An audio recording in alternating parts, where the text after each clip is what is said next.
giorno di Pasquetta, Ninuzza e l'amici sua se ne sono andati a fare la classica scampagnata, ma purtroppo si squidò di chiave a casa e azzezzarono mezza acciata.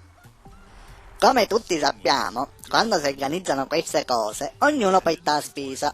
Copetta il sigliola, copetta la salsiccia e c'è pure quello vegetariano che petta una bella toffa di caidona. Ninuzzo, che meschino soffriva che il dolore ante mano, prima di mangiare sapeva pigliare i medicinali, infatti sapeva pittato tutta l'attrezzatura.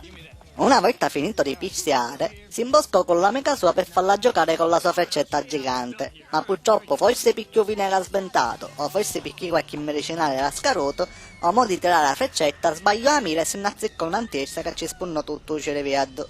Mi dispiace per Nannuzzo, ma subito do. I freggette che aveva io ci parevano troppo care. S'accattò nei cinesi e operissi come ci finì, si scricchiò uscire vedo. Quando diciamo noi altri in gergo tecnico di scricchiare su uscire vedo, i neuroni si sentono punciute a te pugnazione a trarimiento. Si mettono a cucere dentro il nolio e piccano voce e vanno a saltare a tipo canguri australiani. E si morì subito.